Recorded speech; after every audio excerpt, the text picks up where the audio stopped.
Good morning, good afternoon, good evening, and welcome to this episode 6, in which I explore and do a deep dive into each stanza of the Havamal. The Havamal that I use is the Pocket Havamal, translated by Benjamin Thorpe. You can find it on Amazon, all sorts of places, but I'll post a link in the description for you as well, just because it's a really useful little Havamal to carry around on you. Literally, as the name describes, fits in your pocket. So as I said, stanza 6, episode 6. We'll just jump straight in, I guess. So stanza 6. Of his understanding no one should be proud, but rather in conduct cautious. When the prudent and taciturn come to a dwelling, harm seldom befalls the cautious. For a firmer friend no man ever gets than great discernment. Initially, I kind of had to look up the word discernment. Maybe it's a word I should know, I don't know, but as part of the research and the analysis of this, Havamal looked it up. So for those who don't know, basically means judgment. So for a firmer friend no man ever gets than great judgment is another way of wording it. So in the context of Old Norse wisdom, stanza 6 speaks to the value of humility and cautious behaviour. The advice not to be proud of one's understanding emphasises the importance of avoiding arrogance and overconfidence. That sort of, well, I know, so, whatever. It's also a very common theme. There's a YouTuber that I listen to or watch podcast episode, and if you don't, I strongly recommend it. It's called The Daily Stoic. Ryan Holiday, and it was actually Ryan Holiday who partly inspired me to do this, and he says a quote that's great, and it's from one of the Stoics, so you'll have to forgive me because I can't quite remember who, but it basically means don't be afraid to be seen as stupid, because if you don't know when you don't ask, then you'll never know. And that's got a similar vein in this one. So the stanza also encourages prudence in one's conduct, highlighting the importance of measured and careful actions. When the wise and thoughtful visit a dwelling, their careful behaviour often prevents harm, essentially. So cautiousness, careful, not too overcautious, not too careful, because life can just wash you by in that respect, but always have that air of cautiousness about you. The stanza also suggests that discernment, judgment, is a valuable quality, leading to strong and lasting friendships.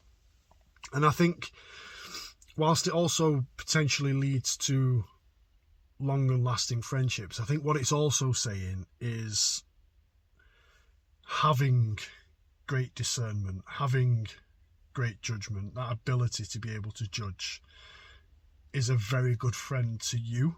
So not actually in the sense of having that ability to judge makes good friends. Arguably it definitely will, but it also means having that discernment allows you to become a better person. It's the discernment, the judgment is a good friend for you. From a Stoic perspective, this stanza aligns with Stoic values such as humility, wisdom, virtue. The Stoics believe that wisdom is to be pursued humbly. Again, going back to that, don't be afraid to look stupid. Understanding that there was always more to learn. You don't know everything. Who was it who said? Somebody said, one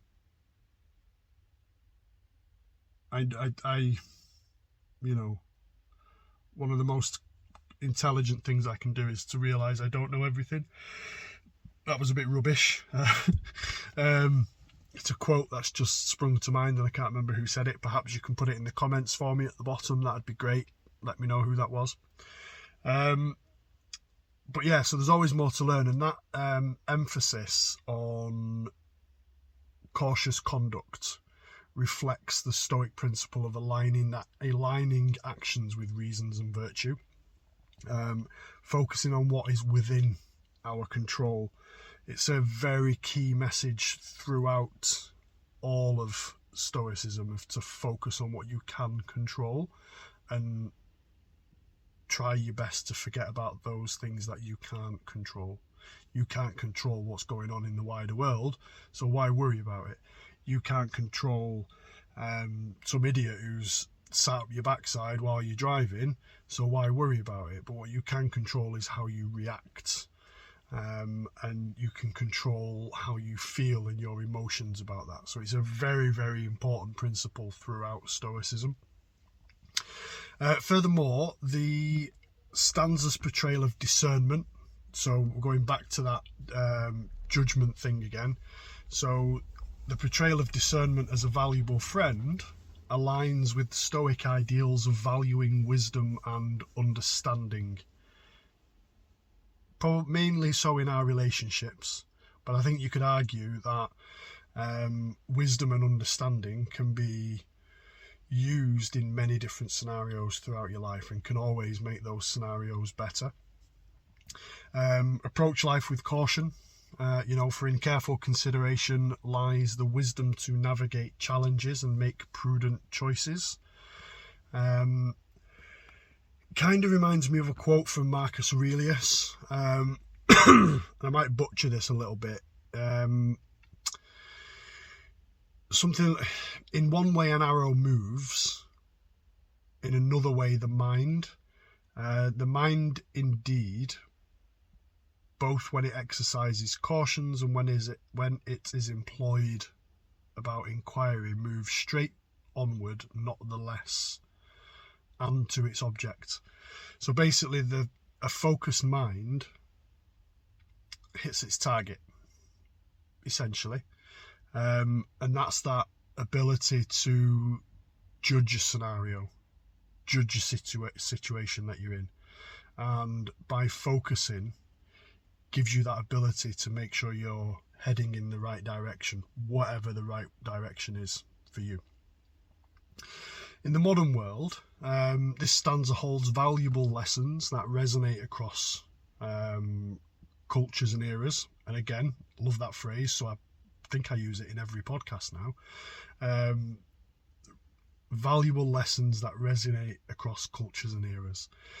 First of all, humility and self-awareness. So it's important to be humble. It's also important to be self-aware. The stanza itself emphasizes the importance of humility and self-awareness in a world that often celebrates self-promotion. The wisdom of being humble and recognizing our limitations remains so relevant, and it's something that I actively try and promote and push, and especially within myself every day in the working life. You'll work with colleagues who are very quick to shout about their own success, but then not talk about the failures, and it's in failure where we learn. So I think it's important to talk about your failures, where you've not quite achieved something, as well as talking about the things that you have achieved, but in a humble way, so that your colleagues or associates or people around you can also learn from what you're doing. In terms of cautious conduct, the advice to be cautious in behaviour reflects the importance of thoughtful decision making. It encourages us to consider the consequences of our actions and approach situations with careful consideration. And I love that thought of it, of that sort of the consequences of our actions, because I don't believe in right and wrong, but I do believe in action and consequence. Every action you take has a consequence, whether that be positive or negative, and it's really useful to be mindful of that. the value of discernment as well, the value of judgment. So just as discernment is valued in the stanza, wisdom and understanding are highly prized in the modern world and will be highly prized throughout your entire life. The ability to make well-informed decisions and navigate complex situations is absolutely essential. You'll come across them all the time, and having that ability, having that good quality level of judgment will take you a long, long way. The stanza's mention of strong friendships as well also resonates with the modern focus of meaningful connections. You know, we live in this digital world today. So many of us spend so much of our time on social media, and when you think about the connections that you gather through social media, someone might, you might have thousands of friends on your friend list, but they're not friends. They can't be. It's impossible to maintain friendships with that level of people. It's why I try and have no more than 150 to 200 friends on my Facebook friends list, because even that is a struggle to manage. But even that is more manageable than 2,000, 3,000 friends who you will never ever talk to. So genuine relationships are often built on understanding, respect and wisdom, and a lot of the time you need that face-to-face interaction in order to build those.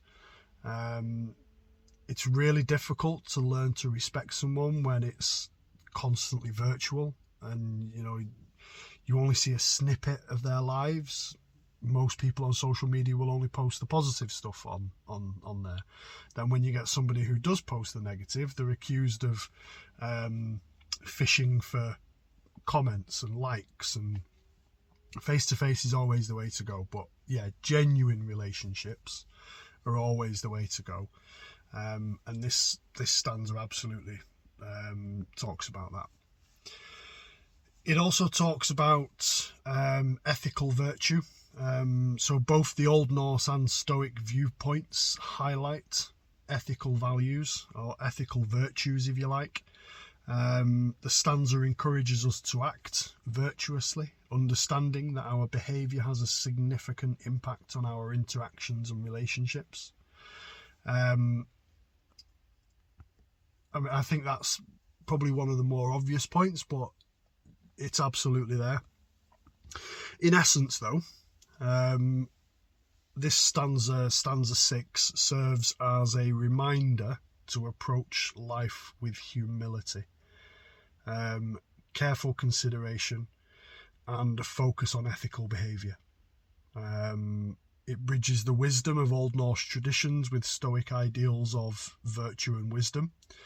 It offers a guide to navigating the complexities of the modern world with grace and wisdom. And let's face it, there are many complexities of the modern world, just as there were complexities of the world 2,000 years ago, 1,000 years ago. There will always be complexities. Embrace humility, embrace careful consideration, embrace your ethics, guide yourself on your ethics. That's something I've learned a lot over the last couple of years in particular. But do it with a bit of grace, wisdom. And when you don't know something, put your hands up. Don't know. I'm prepared to be the stupid one in the class. Let me put my hand up and ask, because otherwise I'll never learn. Thank you. As always, I'd like to end this episode by reading stanza 6 to you again. So stanza 6, of his understanding no one should be proud, but rather in conduct cautious. When the prudent and taciturn come to a dwelling, harm seldom befalls the cautious. For a firmer friend no man ever gets than great discernment. Thank you very much. Hail to you. Please do all the usual: like, subscribe, comment, review. Would appreciate it. I do this because I want to give something back to the heathen community, and your feedback will always be appreciated. So again, thank you very much. Thank you for watching. Thank you for listening. I'm now on YouTube, Spotify, Amazon Music, and Google Podcasts. So you can find me all over the place. Thank you all. See you on the next one.